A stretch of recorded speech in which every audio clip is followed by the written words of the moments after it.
ওই কবরে যে যাইবা, কবরে যাওয়ার আগে তোমার রুহুটা তোমার এই দেহ খাঁচার ভিতর থেকে যখন বাহির করার জন্য, রুহুটা নেওয়ার জন্য একটা ফেরেশতাই বোঝে, ফেরেশতার নাম হলো মালাকুল মাউত।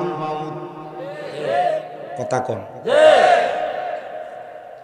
ওই আজরাইল যখন সামনে আসবে, আমার এক উস্তাদ কয় ওই আজরাইল এত ভয়ঙ্কর, এত ভয়ঙ্কর, অনেক মানুষ ওই আজরাইলের ভয়ঙ্কর চেহারা দেইখা বিছনার মধ্যে ডরে প্রস্রাব পায়খানা কইরা দেয়।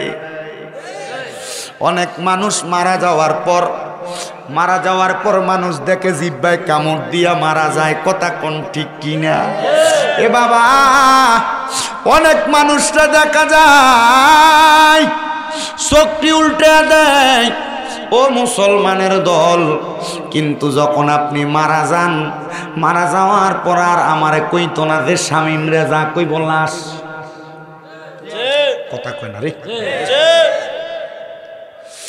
আপনি যখন মারা যাবেন রে মুসলমান, যে স্ত্রীর সাথে আপনি আপনার মধুর মিলনের সময় খাটের মধ্যে আপনি রাত্রি যাপন করে কোনে কাটাইছেন, ওই বউটারে যদি বলা হয় রাত্রবেলায় বউটা তুমি তোমার স্বামীটার লাশটা পাহারা দাও, কবে বল লাগে?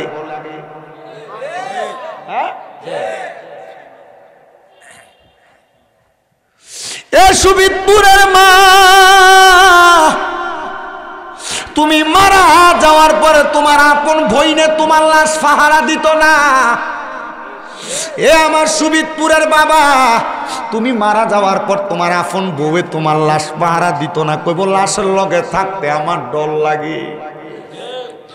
কিন্তু জানো, যখন তুমি মারা যাইবা, তোমার যখন কাফন দাফন কইরা তোমার ফুতেও তোমার এলাকার বাসমুরার নিচে পুকুরের পারে 3.5 হাত মাটি খুইরা শোয়া দিয়াইব, ওই কবরে তোমার লগে তোমার ফুতে থাকতো না। মারা যাওয়ার পরে কত মানুষ তোমার দেখবার লাগা বাড়িতে আইব, কিন্তু তোমার লগে একজনও তো কবরে ঘুমাইতো না। মানুষ আইব রে, ওরে এক নজর দেখিতে মানুষ আইব রে, মানুষ আইব রে, ওরে এক নজর দেখিতে মানুষ আইব রে। ওরে দেহ খাঁচার অচিনি পাখি, কন্যা ওই তো রুহুডার কি, দেহ খাঁচার অচিনি পাখি, যেই দিন উইরা যাইব রে, এক নজর দেখিতে মানুষ আইব রে, মানুষ আইব রে, এক নজর দেখিতে মানুষ আইব রে। ওরে 4 জনে 4 কান্দে লইয়া, কন্যা 4 জনে 4 কান্দে লইয়া, কন্যা 4 জনে 4 কান্দে লইয়া, যেদিন কবরে না মাইব রে, এক নজর দেখিতে মানুষ আইব রে, মানুষ আইব রে, এক নজর দেখিতে মানুষ আইব রে। ওরে দেহ খাঁচার অচিনি পাখি, যেদিন শূন্যে উইরা যাইব রে, এক নজর দেখিতে মানুষ আইব রে। আমার সুবিদপুরের বন্ধু, যেদিন তুমি মারা যাইবা তোমার কবরের মধ্যে কেউ যাবে না, কিন্তু যখন তোমার বিসমিল্লাহি ওয়ালা মিল্লাতে রাসূলিল্লাহ বইলা কবরের মধ্যে রাইখা দিয়া, কবরের উপর দিয়া বাঁশের চাটাইগুলা লাগাইয়া, যখন তোমার কবরের মধ্যে রে বাবা, ওই কবরের মধ্যে নিয়া তোমার রাইখা বাঁশগুলা দিয়া মানুষ হাতের মধ্যে 3 মুঠ মাটি লইয়া, মিনহা খলাকনাকুম ওয়া ফিহা নুঈদুকুম ওয়া মিনহা নুখরিজুকুম তারাতান উখরা জবান বন্ধ নাই জোরে জোরে কোন মিনহা খলাকনাকুম ওয়া ফিহা নুঈদুকুম ওয়া মিনহা নুখরিজুকুম তারাতান উখরা বইলা কবরে মাটি দিব ওই কবরে মাটিটা দেওয়ার পরে কেউ থাকবে না ইমানদারের কবরে আমার রাহমাতুল লিল আলামিন নবী থাকবে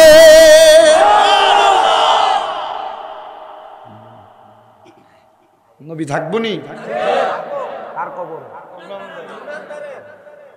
আপনি তো দুনিয়া দুনিয়া করে কাটাইলেন সব আপনি তো আপনার পরিবারের মায়ায় কাটাইলেন সব বউরে দামি শাড়ি কিনা দেওয়া লাগবো টেনশন মাথা ঘুম আসে না তনের বেতন 500 তনে নিচি দিয়ে গোস পোলারে মোটরসাইকেল কিনা দেওয়া লাগবো এর বেতন 1000 তনে আর 1000 এর বেতন আর পোষায় না কথা কয় না তন খাই ঘুষ কথা কয় না সংসার সংসার কইরা ববে গো করলি না বন্দেগি কিভাবে কাটাইবা মনরে কবরের জিন্দে গিরে আরে ওরে জীবন গুনাই গুনাই গেল রে হায় রে ওরে জীবন গুনাই এলো রে হায় রে সংসার সংসার কইরা ববে গো করলি না বন্দেগি আরে কিভাবে কাটাইবা মনরে কবরের জিন্দে গিরে আরে ওরে জীবন গুনাই গুনাই গেলো রে আরে বাড়ির পাশে পুকুর পারে গো বাদলি সুখের গো আরে ভাইও নাই তোর বা আন্দব নাই রে কে লইবে খবর রে আরে ওরে জীবন গুনাই গুনাই গেল রে বলেন রে জীবন গুনাই এলো রে হায় রে সংসার সংসার কইরা ববে গো করলি না বন্দেগি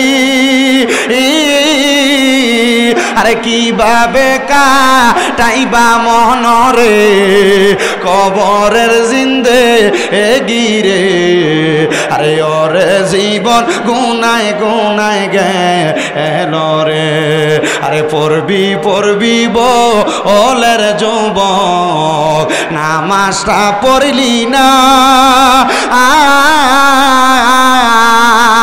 অন্ধকার কবর দেশে রে বান্ধব কেউ পাবি না রে আরে ওরে জীবন গুনাই গুনাই গেল রে কন্যা ওরে জীবন এলো রে হায় রে ওরে জীবন গুনাই এ দুনিয়ার মুসলমান ওই কবরে কেউ থাকবে না আপনারা বলেন ইমানদারের কবরে নবী আসবে কি আসবে না এই বিশ্বাস অন্তরে আছে না নাই আল্লাহ যেন ইমানদারের কবরে নবীর সাক্ষাৎ দেয় আল্লাহ যেন আমরার কবরে নবীর সাক্ষাৎ দেয় কিন্তু বাবা ওই কবরের মধ্যে যাওয়ার আমরার কোনো ভয় নাই ওই কবরে যাওয়ার কোনো আমরা ডর নাই কিন্তু আমরা সেই নবীর উম্মত আল্লাহ তো জান্নাতটা ওই নবীর লেগে বানাইছে কথা কন্যা ঠিক কিনা আল্লাহ পথে দুনিয়া বানাইছে কিন্তু ওই নবী রাহমাতুল লিল আলামিন নবীজি দুনিয়ার জমিনের মধ্যে যখন অসুস্থ আমার দয়াল নবী রাহমাতুল লিল আলামিন নবীজি অসুস্থ অবস্থায় থাইকা থাইকা দুনিয়ার জীবনের ভিতরে আমার নবীজি আল্লাহ তাআলার ইবাদতগুলা কখনো ছাড়েন নাই কারণ আমার নবী শিখায় উম্মত আমি নবী যদি অসুস্থ অবস্থায় ইবাদত ছাড়ে আমার উম্মত ছাড়ব এই জন্য আমি নবী অসুস্থতা অবস্থায় ইবাদত ছাড়ি না আমার নবীরে মারার জন্য ইহুদিরা কত জাদু টোনা করছে কেমন জাদু টোনা করছে জানো আমার নবীজিরে মারার জন্য তারা একটা পুতুলের মতো বানাইয়া ওই পুতুলের মধ্যে 11টা সুচ ঢুকাইয়া দিছে একবারে শরীরের মধ্যে যেটারে আমরা ব্ল্যাক ম্যাজিক কালো জাদু বলি আছে না কথা কয় না, আছে না নাই? সাবধান, সতর্ক, এটা কুফুরি যারা করে তারা কাফের হইয়া যায়। এমন ব্ল্যাক ম্যাজিক, কালো জাদু যারা করে তারা ভালা মানুষ না, এরা কখনো মানুষের বালা চায় না। আর এই মানুষগুলা মারা যাওয়ার সময় কুত্তা হিয়ালের মতো মারা যায়, ঠিক কি না? এই মুসলমানেরা আমার নবীরে মারার জন্য ইহুদিরা এমন চক্রান্ত করছে। কি করছে? চক্রান্ত করছে। এর একটা পুতুল, এটা কার আমরা নি পুতুলের মতো বানাইয়া এটার মধ্যে 11টা সুচ ঢুকাইয়া দিছে। আমার নবীরে তারা মারবে কালো জাদু কইরা, কিন্তু আমার নবী রহমাতাল্লিল আলামিন, আমার নবীরে তো কালো জাদু কইরা তারা মারতে পারে না। কিন্তু কালো জাদুটা বড় মারাত্মক জিনিস। কেউ যদি আল্লাহ এবং রাসূলের পথে থাকে এই কালো জাদু তারা ক্ষতি করতে পারে না, যদিও মাঝে মাঝে সামান্য বিন্দু পরিমাণ আক্রমণ করে। ওই কালো জাদুর প্রতিক্রিয়ার কারণে আমার নবীজি 9 দিন, কেউ বলে 8 দিন, কেউ বলে 11 দিন পর্যন্ত অসুস্থ ছিল। কয়দিন? 11 দিন পর্যন্ত আমার নবী অসুস্থ ছিল। অসুস্থ অবস্থায় থাইকা আমার দয়াল নবী মসজিদের নববীর মধ্যে পাশে আমার নবীর হুজরা মুবারক, আমার নবীজি অসুস্থ অবস্থায় থাইকা আমার নবীর কলিজার টুকরা স্ত্রী আম্মাজান হযরতে আয়েশা সিদ্দিকা রাদিয়াল্লাহু তাআলা আনহা, এই বউডারে আমার নবী বেশি ভালোবাসতেন। কি লাগা বাসতেন জানেননি? আমার নবী আদর করে মা আয়েশারে মাঝে মাঝে হুমায়রা কইয়া ডাকতো, মানে লাল সুন্দরী। বউরে আদর করে মাঝে মাঝে সুন্দর নাম ডাক, এটা নবীর সুন্নত। নবী আমার আম্মা জান আয়েশা সিদ্দিকার ঘরে অসুস্থতা থেকে মুক্তি পাইছে। আমার নবী অসুস্থতা থেকে মুক্ত পাওয়ার আগে আমার নবী কয়, আয়েশা আমার ঘর মুবারকের জানালা মুবারকটা একটু খুইলা দাও। আম্মা জান আয়েশা আমার নবীদের সামনে দিয়া জানালাটা খুইলা দিছে। নবী আমার তাকায়া দেখে মসজিদে নববীর ভিতরে হযরত আবু বকর সিদ্দিকের ইমামতিতে সব সাহাবায়ে কেরাম একসাথে নামাজ আদায় করতেছে। আমার দয়াল নবীজি চোখ মুবারক দিয়া পানিগুলা টপ টপ ফেরা ছাইরা দিছে। মা আয়েশা কই, নবী গো, ইয়া রাসূলুল্লাহ, নবী গো আপনি দি কান্দেন গো, নবী কান্দেন। আমার নবী কই, আয়েশা জাননি আমি কেন কান্দি? আমি নবী তো এইটাই চাইছিলাম, আমি নবী যখন দুনিয়াতে থাকবো না আমার সাহাবায়ে কেরাম একই জামাতে একই ইমামতিতে আমার সাহাবায়ে কেরাম এই মসজিদের নববীতে নামাজ আদায় করবে। আমার নবী এই কথা বললাম নামাজের জন্য যখন সময় আমার নবী নিজে নবীর হুজরা মুবারকের মধ্যে নামাজটা আদায় কইরা এবার আমার নবী আম্মা জান আয়েশা সিদ্দিকার সামনে নবীজির কলিজার টুকরা কন্যা হযরত খাতুনে জান্নাত ফাতেমারে ডাক দিছে, ফাতেমা আয় গো মা আয়, আমি নবীর ঘর মোবারকে আয়। নবীজির মদিনা শরীফের ঘর মোবারক থাইকা মা ফাতেমার বাড়িতে যদি হাইটা যাওয়া হয় বর্তমান সময়ে সর্বনিম্ন 7-8 মিনিট লাগে। যারা গেছেন আপনারা জানেন, মদিনা শরীফ থেকে বাইর হইয়া 310 নাম্বার গেট দিয়ে ডাইন দিকে হাঁটলে কোবা মসজিদের রাস্তা, এই রাস্তা দিয়ে হাঁটতে হাঁটতে হাতের ডাইন পাশে একটু হাইটা গেলে মা ফাতেমার বাড়িটা। সৌদি সরকার বাড়িটারে এখন কত সুন্দর করে ব্রিকেট দিয়া রাখছে। আমি ওই জায়গায় দাঁড়ায়া দাঁড়ায়া মা ফাতেমার বাড়ির ডকুমেন্টারি তৈরি করে আমার শামীম রাজা ওয়াজ ইউটিউব চ্যানেলে ছাইরা রাখছি। আমি জানি এই ঘরটা একটা সময় থাকবে না, কারণ কি জানো, অনেক মানুষই আছে আহলে বায়াতের দুশমন, আহলে বায়াতের পছন্দ করে না। আস্তে আস্তে করে নবীর বংশের ঘরটারে তারা দুলিশাত করে দেওয়ার চেষ্টা করবে। ও বন্ধু, নবীর একজন কলিজার টুকরা সাহাবী যাইয়া মা ফাতেমারে ডাক দিয়া নবীদের কাছে আনছে। আমার নবী ডাক দিয়া কয়, ফাতেমা তুমি আবার আমার সকল সাহাবায়ে কেরামরে খবর লাগাও। নবীজির সব সাহাবায়ে কেরাম খবর পাইয়া আমার দয়াল নবীজির দরবারের সামনে দাঁড়ায়া রইছে। ডাক দিয়া কয়, নবী গো, নবী গো, নবী গো, আপনি নবী আমরারে খবর পাঠাইছেন এই সময় কেন? আমার নবী রহমতের নবীজি গোসল মুবারক শেষ করছেন, যেই দিনটারে বলা হয় আখিরি সাহার সোমবার। আমার নবীজি ওই সোমবার আখিরি সাহার সোমবার ওই দিন গোসলটা কইরা নবী আমার সব সাহাবায়ে কেরামরে কয়, আমার সাহাবায়ে কেরাম আমি নবীজি তোমাদের কাছে আমার দায়িত্বগুলা পালন করতে পেরেছি কিনা আমি বলতেছি না তোমাদেরকে, তবে মনে রাখবা আমার কাছে যদি কেউ কোনো জিনিস পাওনা থাইকা থাকো আমি দয়াল নবী তোমাদের কাছে মাপ চাইতেছে, পারলে তোমরা আমি দয়াল নবীরে ক্ষমার সুন্দর দৃষ্টিতে দেখবা। আরে নবী তো মাপ চাওয়ার মানুষ না রে, নবী তো মাপ চাওয়ার ব্যক্তি না। আমার নবী উম্মতের শিখিয়ে দেয় দুনিয়াতে কেমনে চললি, দুনিয়ায় তোর চলার পথে, দুনিয়ার তোর হাঁটার পথে, দুনিয়ার তোর ব্যবসা বাণিজ্যের পথে কার সঙ্গে চললি, তোর সাথে চলাফেরার পথে কারোর সাথে কোনো অন্যায় লেনাদেনে থাকার কারণে তোমরা মরার আগে তারার কাছ থেকে ক্ষমা প্রার্থনা করবা। কেন গো নবী কেন? বলে যদি তোমরা ক্ষমা প্রার্থনা না করো দুনিয়ার সব আল্লাহ মাফ করব। হাক কলিবাদ বান্দার মনে কষ্ট দিলে, বান্দার হক নষ্ট করলে, বান্দার সঙ্গে বেয়াদবি করলে আমার আল্লাহ এই হক কোনোদিন মাফ করবে না। কথা কন্যা ঠিক কিনা? আর আমরার বেটারা ভাইয়ের সম্পদ ভাই দখল করে খায়।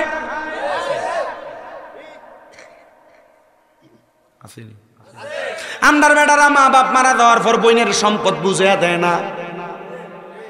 ডাক দিয়া নে 2 লাখ দিয়ে কো বইন গো যা দিছি এর দূরের ভিতরে শুকরিয়া মাফ করে দিস ভাই রে কনি। ওরে বিচার হবে কর্ম অনুসারে কঠিন হাসরে, বিচার হবে কর্ম অনুসারে। কালা মারছে কালিমাতে সাবির হয় দয়ালের হাতে। হা বিসমিল্লাহকে সাফা রাখো হৃৎপিণ্ডের ভিতরে। ওরে 2 চোখের পানি দিয়া যায় কি দরা তারে। এসুদ খায়, এ গোস খায়, এ ফর হক মাইরে মাইরে খায়। মসজিদের ভিতরে যাইয়া সামনের কাতার ইমামের পিছনে বইয়া বইয়া এ আসেনি এমন সিটার নাই সুবিচুর হুদা ওই হেন দিয়ে কেটা জানি রাস্তাতে কয়েককে ধরতে যায় ভালো মতো। ওরে 2 চোখের পানি আসেনি, আমরা আসেননি আমার লোক কত একটু দেরি হইব। এ বিরিয়ানি গরু দিয়ে করছেন না? এলাই কষি বিরিয়ানি ডেকসি ডাইন দিয়ে তাড়াতাড়ি আইন নালো বাবা। গেরানা গেরানো যদি খায় কয়টাও বাজে?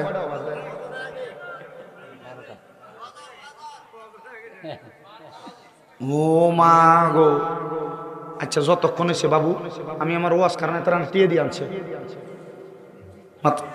আসেননি ইনশাল্লাহ। ওরে 2 চোখের পানি দিয়া যায় কি ধরা তারে, সাথে সাথে মন মহাজন কি না করতে পারে চলো মুর্শিদের দরবারে। তুমি মানুষের হক খাইবা, সুদের টিয়া খাইবা, মসজিদে যাইয়া হুত করে কানবা, খাবারটা ছড়াইব কবরে গেলে আল্লাহ। আবার আপনার এই সুদকুটির ধরে নিয়ে মসজিদের সভাপতি বানান, আপনার এটি ধরে নিয়ে মসজিদের সেক্রেটারি বানান, আপনার এটি ধরে নিয়ে এলাকার হকদারের মাতাব্বর বানান। এ কথা কয় না রে। দেখবেন আবার সুবিদপুরের দোয়ানে বইয়া বইয়া এডি লম্বা লম্বা কথা কয়। আসেনি রব্বাই মাথা উঁচা করে না, আছে না নাই?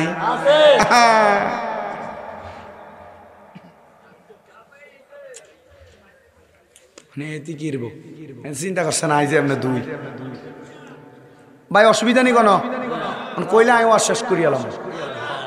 আমার মূল সময় শেষ, মূল সময় 10টার তুন 12টা শেষ। আরো আছে অন যেটা দিছে অনকালার তুন যত মিনিট হবেন প্রতি মিনিট বোনাস টক টাইম মার হাবা অনকালার বেরিয়ে এসেছে হোয়াই গিয়ার এদের হোলা না কিছু করতে দিত চা না, ঠিক নি? এর হরে তো ওই হোলাইটা যখন বড় হয় তখন আর নিজে আর কোনো কিছু করে না, এতে এতের মতো ঘুমায় খায় আর ঘুরে ফ্যান একটা বাথরুমে হালাই দিয়ে জাগা এটার আম্মাদন লাগে। আবার আরো আবার রোগ এটা আমার এটা আবার আর আমার ফরনের লুঙ্গি অন আর আম্মাদন। হ্যাঁ না আমি আটটা করতেছি আর কি। আর কি করে আদর করে মারহাবা কর। আমি মাঝে মাঝে চিন্তা করি হেতারা যদি না থাকে আর আম্মা বাজে 2 জন, তারা যদি না থাকে আজ জীবন কেমনে চলবে না কোনো বুঝতে নাই। এখন আর বাজার করণের চিন্তা করানো লাগে না, সংসারিক কোনো চিন্তা করা লাগে না, কারণ বাপ আছে। বাপ যদি মরে কত বড় বট গাছের ছায়া তখন বুঝবেন। এখন বাপের লোকে দমক দি কথা কন, অন বাপের কথার উপর দি কথা কন, তখন বুঝবেন। আছে না? তবে হ্যাঁ এমন অনেক পোলাপান আছে বাবার সামনে মাথা তুলিও কথা কয় না, আসেনি? এমন অনেক আছে। মান লগে সব রাগ, সব চেতাচেতি, যত রকমের রাগ ঝগড়া ভাল লগে হারে না তোর মার লগে দেখা আসেনি। তবে সাবধান, এটা তুমি যেন মার মনে কষ্ট না যায়। কথা কয় না কা জন স্যার দেখাই এলেছ রাত চাই সুন্দর করে মার হাঁড়ি ধরে রাখবা। আম্মা দিনের বেলা বুঝি না তো মা করিয়া লাইছে অন্যায়, আম্মা কিতাম আম্মা মাফ করি দেন। না মাফ না যতক্ষণ কইবেন করছেন অতক্ষণ আমি হাস হাইতেন না। দাম কমবো, ইজ্জত কমবো। মার হায় ধরলে মার হায়ের কাছে যাই ছুট হইলে এলাকার মানুষ খারাপ কইব। মনে রাখবেন এই আম্মা আব্বার হায়ের কাছে ছুট হইতে পারলে সারা জগতের কাছে আল্লাহ বড় বানাই দিব। বহুত পোলা পান এই আম্মা আব্বার কাছে পায়ে ধরে মাপ সে দূরের কথা, দুই ঈদের সময় পায়ে ধরে সালামি করেন। ঠিক কথা কন না কা? আরে মা বাপ পোলা পানের কাছে টাকা পয়সা চায় না তো, মা বাপ চায় শুধু সন্তানটা বালা থাকবো, বালা চলবো, সকাল বিকাল সন্তানের চেহারাটা দেখবে। আপনারা অবাক হয়ে যাবেন, নারায়ণগঞ্জের বুইগড়ের এক মহিলা আমার কাছে গত কয়েকদিন মোটামুটি 3-4 মাস আগে কল দিছে। এই বেডি আমারে কল দিয়ে বলতেছে আপনাদের কষ্ট হইতেছে নি কোনো? শিক্ষণীয় একটা ঘটনা, বর্তমান বাস্তবিকতার সাথে মিলি কিনা দেখেন। পর্দার আড়ালে যে মা বোন আছেন আপনারা মনোযোগ দিয়ে শোনেন, এলাকায় ছেলের বউ যারা আছেন মনোযোগ দিয়ে শোনেন কথাটা। ওই মা বলতেছে হুজুর আমার ছেলেটার বয়স যখন 5-6 মাস আমার স্বামীটা অন্য একটা মহিলা বিয়ে কইরা আমার ছেড়ে দিয়ে চলে গেছে। হুজুর আমার স্বামী আমার ছেড়ে দিয়ে যাওয়ার পর আমি আর এই ছেলেটার দিকে তাকাইয়া বিয়া বসি না। মানুষের বাড়িতে কাম কইরা কইরা আমি আমার পোলাটারে মানুষ করছি। ছেলেটা একটু বড় হওয়ার পর আমি তারে স্কুলে ভর্তি করাই দিছি এতিমখানার মতো, ওইখানে সে পড়ালেখা করছে, আমি কোম্পানিতে চাকরি করে তারে পড়াইছি। হুজুর তার বয়স যখন 21 বছর হয়েছে তে আর পড়ালেখা করতো না হুজুর, তে কাম করবে। তো তে একটা কোম্পানিতে ভর্তি হয়েছে হুজুর, 3 মাস যাইতে না যাইতে তে আমার কাছে একদিন রাইতে কাম দে আর কইতাছে পুত্রে এ মাগো আমি তো মা একটা অন্যায় করে লাইছি। কি অন্যায় করছো? মা আমি তো একটা বিয়া করে লাইছি। তখন মা কইছে ফুত বিয়া তো কইরে লাইছ, আমি মার কাছে কইছ তো অন্যায়। ঠিক আছে মায়ারে তুই বাড়িতে আনিস। মায়ের পরিবার জানেনি, কমা জানে। কইছে মায়ারে তুই বাড়িতে আনিস, আমি বউর মর্যাদা দিয়ে রাখতাম, আমি খারাপ ব্যবহার করতাম। হুজুর আমি আমার পুত্রারে বউডারে সহ আমার বাড়িতে আলসি লালসি সব করছি। হুজুর 2 মাসও গেছে না, আমার ছেলেটা হুজুর হঠাৎ করে দিয়া তার বউ বাড়িতে গেছে বেড়াইতো, এরপর থেকে সপ্তাহে একদিন আমার কাছে আইলো। তারা জি গেলাম কিরে তুই যে আইস না? হুজুর মা আমার বউ কইছে আমার বউ আর এই বাইতাইতো না, আমার বউ এর বাড়িতে থাকবো, যদি আমি হেরে এই বাইতাম তো জোরাজোরি করি তাহলে আমার বউ আমার নারী নির্যাতনের মামলা দিব। অনেক পুরুষ মানুষরা মহিলাদের এমন টর্চারের শিকার।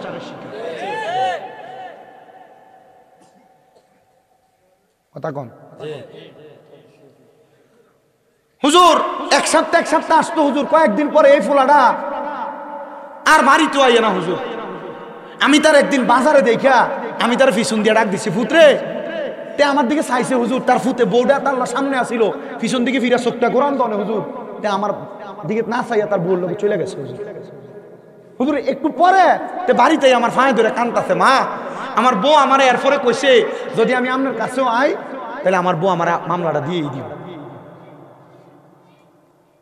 হুজুর আমি এয়ারপোর্ট থেকে আমার ফুতরে কইছি ফুতরে আমি তো তোর কামাই খাইতাম চাইছি না, তুই আমার কাছে চললা, আমি মার বাড়ি থাকিস, বাইরে বাইরে থাকিস না, শ্বশুর বাড়ি থাকলে দাম কন্যা জাগা, শ্বশুর বাড়ি থাকিস না, তুই আমার বাড়িতে থাক, আমি কামাই করে আমার কামাইয়ের অর্ধেকও তোরে দাম, তুই আমার খাওয়াইস না, আমি আমারটা দিয়ে খামু। ফুত আমার মনটা চায় তোর সকাল একবার রাতকে একবার দেখলে আমি মার কলজাটা ঠান্ডা হইব।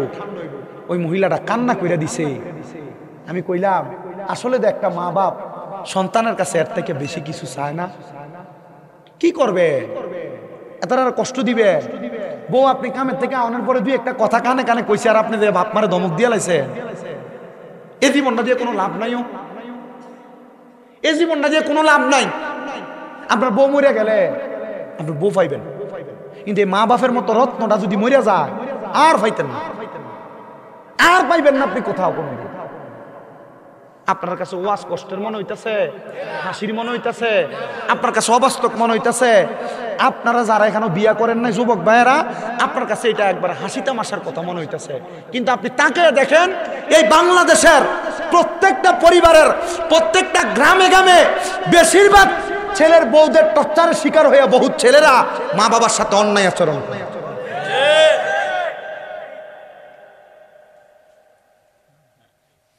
আমি আমার এই সুবিদপুর এলাকার হাজীগঞ্জের চাঁদপুরের মহিলাদেরকে বলতে চাই, মা তুমি যদি তোমার জামাইরে এমন টর্চার কইরা তোমার শ্বশুর শাশুড়ি আলাদা করে দিয়া থাও, জুদা করে দিয়া থাও, মা মনে করো গো মা, মনে করো না গো মা, এই দিন দিন না, আরো দিন আছে, এই দিন নিয়ে যাইব সেই দিনের কাছে। তোমারও জিফুত আছে গো মা, তোমার জিফুত যখন হইব এই জিফুত কিন্তু তোমারও মা এই দিনটা দেখাইয়া ছাড়বো মা। এই জন্য শ্বশুর শাশুড়ি যারা সালাক ফুতের বউ, এরা কোনোদিন শ্বশুর শাশুড়িরা আলাদা করে না। কেন জানেন? মনে রাখবেন, এই বুড়া যে বুড়া বুড়ি যে দুইজন শ্বশুর শাশুড়ি, এরার লগে আল্লাহর রহমত অল টাইম থাকে। যে বেরিয়ে সালাক, এরা কোনোদিন শ্বশুর শাশুড়ি জুদা করে না, শ্বশুর শাশুড়িরে জুদা করে না। এই সুবিদপুরের মহিলারা, এই সোশ্যাল মিডিয়ার মাধ্যমে দেখনেওয়ালা মা বোনেরা, যদি তোমরা সালাক মহিলা হইয়া থাকো, কোনোদিন শ্বশুর শাশুড়ি আলাদা করো না। মনে রাখবা, শ্বশুর শাশুড়ি যখন তোমার ঘরে থাকবো, তোমার স্বামীর ইনকাম খাইবো, আল্লাহ তাআলা এ তোমার স্বামীর ইনকাম এ শ্বশুর শাশুড়ি খাওয়ার কারণে তোমার ঘরে অসংখ্য বরকত, অসংখ্য রহমত দান করে দিবে। তাইলে মা বাপের ফাঁয়ে ধরে মাফ চাইতে কোনো অসুবিধা আছে? মাফ চাইবেন। এই আজকের মাহফিল কবুল হইব কি হইব না এটার গ্যারান্টি কেউ দিতে পারতো না, তবে আমি একটা গ্যারান্টি দিয়ে দিলাম। কালকে যদি দেখেন যে সুবিদপুর বলা খালে সাদোয়ানে বইয়া কোনো বুড়া বাপে কয়, হ্যাঁ এ শামিমরা তো আইয়া কইয়া গেছে, তার কথা শুনে আমার ফুতে রাখতেছে, আমার বাপে, আমি বাপের ফাঁয়ে ধরে মাপ চাইছে, কিন্তু আমার ফুতে কোনোদিন আমি বাপের লোক অন্যায় করে নাই, মনে করবেন মাহফিল কবুল হইছে। কালকে যদি দেখেন কোন মহিলা একজন আরেকজনের কাছে বলে যে হ্যাঁ শামিম রেজার ওয়াজ শুনে আমার ফুতে বাড়িতে আগে আমার ফাঁয়া ধরছে, কিন্তু আমার ফুতে কোনোদিন আমার লোক অন্যায় করে নাই, মনে করবেন মাহফিল কবুল হইছে।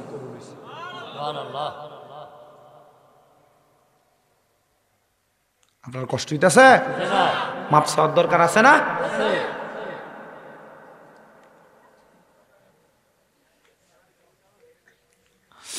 আমার মুসলমান ইমানদারের দলেরাম, তো যে ওয়াজটা আমি আপনাদের কাছে করতেছিলাম রে বাবা, আমি আপনাদেরকে বেশিক্ষণ কষ্ট দিব না। আমি বলতেছিলাম বাবা, আল্লাহর নবী সব সাহাবায়ে কেরামরে ডাক দিয়া কয়, আমি আমার দায়িত্বগুলা পালন করতে পেরেছি কিনা জানি না। এ সাহাবায়ে কেরাম, তোমরা আমি নবীর দায়িত্বগুলা যা বুঝে পাইছো তোমরা তার উপর আমল করে চলবা। কেউ আমি নবীর কাছে কোনো পাওনা দাও না শুনি রে। সব সাহাবায়ে কেরাম নিশ্চুপ হয়ে গেছে, কেউ কোনো কথা বলে না।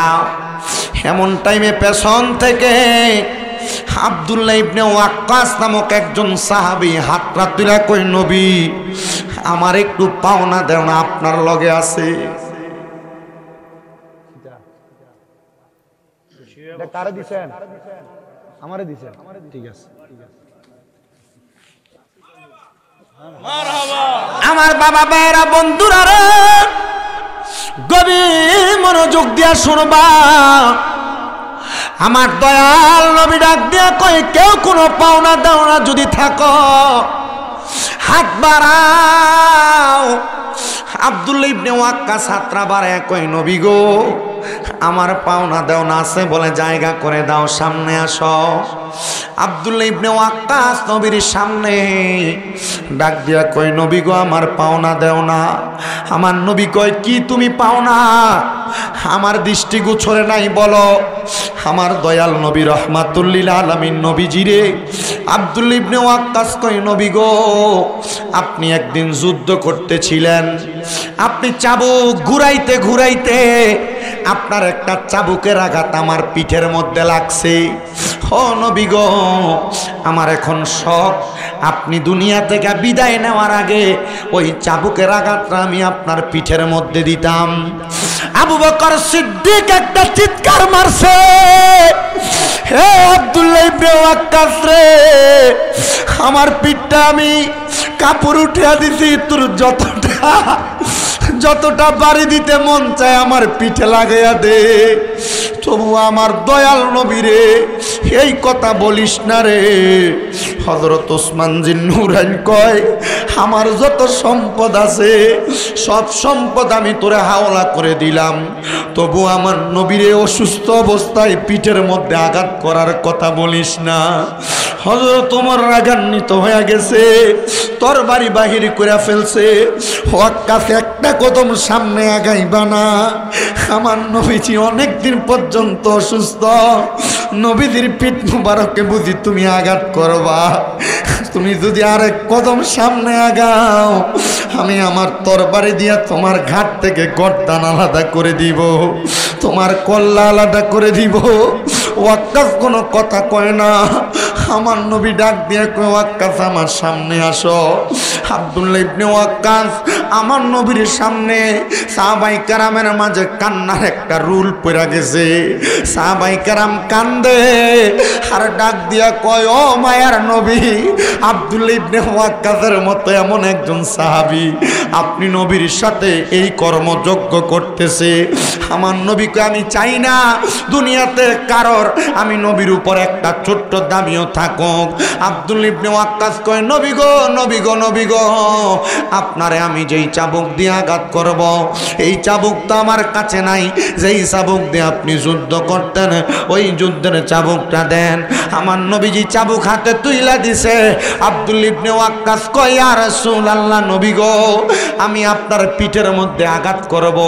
যখন আপনার চাবুকের বাড়ি আমার পিঠে লাগছে, আমার পিঠে কোনো কাপড় ছিল না, আপনার পিঠ মোবারকে দিয়ে কাপড় দেখা যায়। আমার নবীজি আব্দুল্লাহ ইবনে ওয়াক্কাসরে পাশে নিয়া নবীজির পিঠ মোবারকের কাপড়টা সরাইয়া দিছে। আব্দুল্লাহ ইবনে ওয়াক্কাস হাতের চাবুকটা ফালাইয়া দিয়া একটা দৌড় দিয়া যায় আমার নবীজির কাপড় মোবারক সরানো, পিঠের মধ্যে ঘাড় মোবারকের মধ্যে মোহরে নবুয়াতের একটা চিহ্ন ছিল, যেটা আমার আল্লাহর পক্ষ থেকে দেওয়া। আব্দুল্লাহ ইবনে ওয়াক্কাস যাইয়া আমার নবীর পিঠের মধ্যে যাইয়া চুমা দেওয়া শুরু করছে। আপনি কি মনে করছেন নবীর সাহাবী নবীরে মারবে, নবীর সাহাবী নবীরে আঘাত করবে? না না না। হযরত আব্দুল্লাহ ইবনে ওয়াক্কাস কয়, নবী গো, আমি আপনারে মারার জন্য বলি নাই, আমার জীবনে বড় একটা শখ ছিল আপনি নবীর পিঠ মুবারকের মোহরে নবুয়াতের মধ্যে আমি একটা চুম্বন করব। ও মায়ার নবী, ও দয়ার নবী গো, ও দয়ার নবী, মায়ার নবী, আমি আজকে আমার মনের আশাটা পূরণ করলাম, আমার মনের মধ্যে আর কোনো খারাপিয়ত ছিল না। এবার আপনারা বলেন, নবীর সাহাবায়ে কেরাম যদি আমার নবীর এত ভালোবাসা মোহাব্বত কইরা তাদের জীবনটা আমার নবীজির প্রেমে বিলিয়ে দেয়, আমরা শোভিতপুরের মানুষ আমার নবীর প্রেমে আমাদের জীবন যৌবন কাটিয়ে দিতে চাই কি চাই না? আমার দেহ মনে বলে নবী নবী, আমার দেহ মনে বলে নবী নবী, আমার দুই নয়নে ভাসে ছবি, আমার দুই নয়নে ভাসে ছবি, আমার দেহ মনে বলে নবী নবী, আমার দেহ মনে এই নবী। ইয়া রাসূলুল্লাহ, ইয়া হাবিবাল্লাহ, ইয়া রাসূলুল্লাহ, ইয়া হাবিবাল্লাহ। এই ইয়া রাসূলুল্লাহ বলতে কষ্ট হয় নাকি? ওই মৌলবীরের মতো আবার ফালতু টালতু কয়নি কোন আপনার এলাকা? ইয়া রাসূলুল্লাহ বললে লাভ আছে না নাই? হাত তোলেন। ইয়া রাসূলুল্লাহ বলতে কার কার ভাল লাগে? এই দুইটা হাতকে নবীর রঙের পতাকা বানানোর কর। ইয়া রাসূলুল্লাহ, ইয়া হাবিবাল্লাহ, ইয়া রাসূলুল্লাহ। মাগরিবের ঘরের মতো লাগতেছে। মাগরিবের পর আপনি আল্লাহর নূর নবী হায়রে আপনি আল্লাহর নূর নবী আমার দেহ মনে বলে আরেকবার হাতটা লাড়া দেন কোন ইয়া রাসূলুল্লাহ ইয়া হাবিবাল্লাহ ইয়া রাসূলুল্লাহ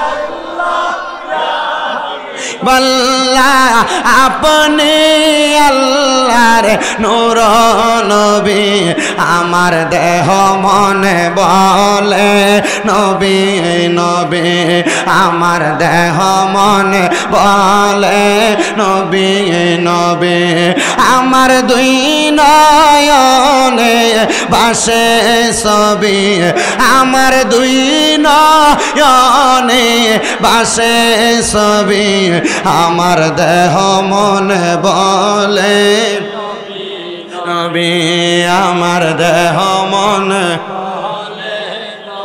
আপনি আল্লাহর প্যারা নবী আপনার জন্য বানাইলো সবই আপনি আল্লাহর প্যারা নবী আপনার জন্য বানাইলো সবই তাই তো ভালোবাসি নবী জীবনের সবই হায়রে তাই তো ভালোবাসি নবী দিয়ে জীবনের সবই আমার দেহ মনে বলে নবী নবী আমার দেহ মনে নবী নবী আমার দুই নয়নে বাসে ছবি আমার দুই নয়নে বাসে ছবি আমার দেহ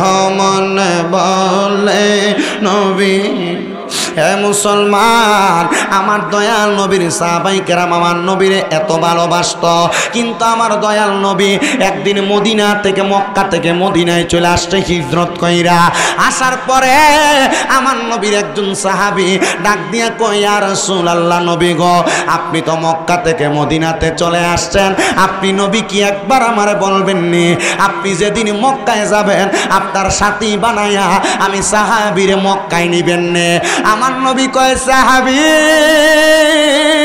ও সাহাবী কেন গো তুমি মক্কায় যাইবা আমার নবীর সাহাবী ডাক দিয়া কয় নবী গো আমি মক্কায় যাব মক্কা শরীফের যেই চৌকাট আছে আমি নিয়ত করছিলাম গো যদি মক্কা বিজয় হইয়া যায় আমি মক্কা শরীফের চৌকাটটার ভিতরে সুমা দি মজুরে কোন সুবহান অনেকে মাঝে মাঝে নিয়ত করে আল্লাহ আমার তো কোনো সন্তান নেই আমারে যদি একটা ফুদ দাও আমি 2 রাকাত নফল নামাজ পড়াম আল্লাহ আমারে যদি একটা সন্তান দাও আমি মসজিদের ভিতরে এত টাকা দান করাম কয়নি নিয়ত করে না মানুষ আল্লাহর লগে সাময়িক একটা বার্তারি হয়ে যায় দেখিতা আল্লাহ তুমি যদি আমার এইটা দাও আমি তোমার ঘরে এইটা দেব আল্লাহর লগে চুক্তি করলো কথা কয় না আপনি কইবেন যে আল্লাহ আমি তোমার এটা দিলাম তোমার যদি মায়া লাগে দয়া লাগে আল্লাহ তুমি আমারে একটা বালা সারকি দিও আল্লাহ তোমার হস্তে আমি এটা দিলাম আল্লাহ তুমি আমার একটা ছেলে সন্তান দিও একটা মাইয়া সন্তান দিও ওই কথা কয় না ঠিক নেই সাহাবী কয় নবী গো ও দয়ার নবী ও মায়ার নবী আমি নিয়ত করছিলাম নবী গো আমি নিয়ত করছিলাম মক্কা যদি বিজয় হয় আমি মক্কায় যাইয়া মক্কার চৌকাটটার ভিতরে সুমা দেন সুবহানাল্লাহ আরো জোরে কোন সুবহানাল্লাহ আমার নবী কয় সাহাবী ভালো নিয়ত ঠিক আছে আমি তোমারে নিয়ে যাব আমার নবীজি মদিনাতে অনেক দিন অবস্থান নবীজি যখন মদিনাতে অবস্থান করে ও মুসলমান আমার দয়াল নবী রাহমাতুল লিল আলামিন নবীজি মদিনাতে থাকা অবস্থায় নবীজির কলিজার টুকরা সাহাবায়ে কেরাম সবাই মদিনাতে আসে কিন্তু অনেক দিন পর্যন্ত নবীজির ওই সাহাবী মদিনাতে আসেন না আমার নবীজি এবার মদিনা থেকে রওনা করলেন মক্কার উদ্দেশ্যে মক্কার উদ্দেশ্যে যখন রওনা করে আমার দয়াল নবীর যিনি ওই সাহাবীটা দৌড়ে আমার নবীজির মাঝ রাস্তায় নবীজির সামনে যে দাঁড়াইছে, ফিদাকা আবি ওয়া উম্মি ইয়া রাসূলুল্লাহ, ও নবী গো আপনার কদমে আমার মা বাবা কোরবান হোক। নবী কয় কিরে সাহাবী তুমি দিয়ে আমার সামনে দাঁড়াইলা? নবী গো আমি সামনে দাঁড়ানোর কারণ হইল আপনি না বলছেন মক্কায় যাওয়ার সময় আমারে আপনি মক্কায় নিয়ে যাবেন, কিন্তু আপনি দিয়ে এখন আমারে মক্কায় নিয়ে যান না। আমার নবী কয় সাহাবী মক্কায় নেই না, আমি খবর পাইছি বাড়িতে তোমার আম্মা জান অসুস্থ, এই জন্য আজকে অনেক দিন পর্যন্ত তুমি মদিনা শরীফে আসো না। ওই সাহাবী ডাক দিয়া কয় নবী গো আমি মক্কায় যাইয়া মক্কার চৌকাঠে চুমা দিব, আমার মার চাইতে কি মক্কার চাইতে কি আমার মার দাম বেশি নাকি? আপনি যে বললেন মক্কার চৌকাঠে যে চুমা দিব। আমার নবী ডাক দিয়া কয় সাহাবী রে এরে মক্কায় কেন যাইবা? বলে মক্কায় যাব আমি মক্কার চৌকাঠে চুমা দেওয়ার জন্য। আমার নবী কয় সাহাবী বাড়িতে যাইয়া মার পায়ের মধ্যে চুমা দাও। নবী গো কেন কেন কেন কেন গো নবী? আমার নবী ডাক দিয়া কয় মনে রাখবা রে সাহাবী, ওই মায়ের পায়ের মধ্যে চুমা দেওয়ার কারণে আমার আল্লাহ তাআলা মক্কার চৌকাঠ না আল্লাহর জান্নাতের চৌকাঠে চুমা দেওয়ার সওয়াব পাইয়া যাইবা। ওরে জান্নাতের চাবি আমার মা গো, জান্নাতের চাবি আমার মা বলেন, জান্নাতের চাবি আমার গো, জান্নাতের চাবি আমার মা। ওরে মা যার বেঁচে নাই তার মতো দুঃখী নাই, বলেন মা যার তার মতো দুঃখী নাই, খালা ফুফু মায়ের মতো না, কন্যা চাচি জেডি মায়ের মতো না। মা গো জান্নাতের চাবি আমার মা বলেন, জান্নাতের চাবি আমার মা গো, জান্নাতের চাবি আমার মা। চলে যদি যায় মারা দুনিয়া ছাড়িয়া, মায়ের বুকটা বাইরে কষ্টে যাই ফাটিয়া, মায়ের বুকটা বাইরে কষ্টে যাই ফাটিয়া। এমন মা বাবার ওই কবর দেশে আযাব দিও না, জান্নাতের চাবি আমার মা ও জান্নাতের। আপনার কি সন্দেহ আছে? সন্দেহ আছে তো জোরে বলেন, জান্নাতের চাবি আমার গো, জান্নাতের মার মা, জান্নাতের চাবি আমার গো, জান্নাতের চাবি। আজকের মাহফিলে কে জানি আসিল, মা জননীরে তারা কবরে শোয়াইয়া, কলিজার বাবা জানরে কবরে শোয়াইয়া। মা বাবার ভালোবাসা, মা বাবার ভালোবাসা, সন্তান চোখের পানি দেয় সাইরা, জান্নাতের চাবি আমার গো, জান্নাতের চাবি আমার মা। হাইরে আজকে এই শোভিতপুর দক্ষিণ পাড়া চৌধুরী এবং গাজীবাড়ি মাঠ প্রাঙ্গণে এই জান্নাতের বাগানে কোন যুবক বসছে, কোন মুরব্বী বসছে, তাদের মা কবরে, তাদের বাবা কবরে। আমি আজকে ওয়াজ করছি মা বাবার পায়ের মধ্যে যে মাপ চাওয়ার জন্য, কিন্তু অনেকে চিন্তা করে হুজুর যারার বাড়িতে আব্বা আছে তারা বাড়িতে যাইয়া বাবার পায়ের মধ্যে ধরে মাপ চাইব।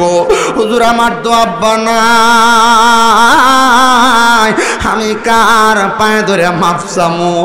এ সন্তান ওই আব্বারে কোনোদিন একবার মনটা খুলা বলছো না বাবা তোমার ভালোবাসি, ওরে ভালোবাসি তোমায় বাবা, বুকটা যে যাইছি রে, তোমার কথা হৃদয় মাঝে পড়ছে বারে বারে। বাবা তুমি কেমন আছো ছোট মাটির ঘরে, তোমার কথা হৃদয় মাঝে পড়ছে বারে বারে। বাবা গো ও বাবা, বাবা গো ও বাবা, আল্লাহ তাকে দেখো আজকে শোভিতপুরের কত সন্তান মাহফিলে বসছে, তাদের আব্বা জান অন্ধকার কবরে। অনেকে চিন্তা করে হুজুর যাদের বাড়িতে মা আছে তারা বাড়িতে যাইয়া মার পায়ে ধরে মাপ চাইব, আমার তো মা নাই আমি কার পায়ে ধরে মাপ চাইব। এই সন্তান বাড়িতে যাইয়া মার বিছানাটার দিকে তাকাইলে চোখের পানি গোলা বায়া বায়া পড়ে। সবারে ডাকতে পারো কিন্তু জনম দুঃখী মারে ডাকতে পারো না। যেই মা না খেয়ে তোমার খাওয়াইছে, এখন তোমার কাছে টাকা পয়সার অভাব নাই কিন্তু তুমি তোমার মা বাপরে খাওয়াইতে পারো না। একবার চিন্তা করো রে শোভিতপুরের মা, শোভিতপুরের বাবারা, শোভিতপুরের যুবকের দলেরা।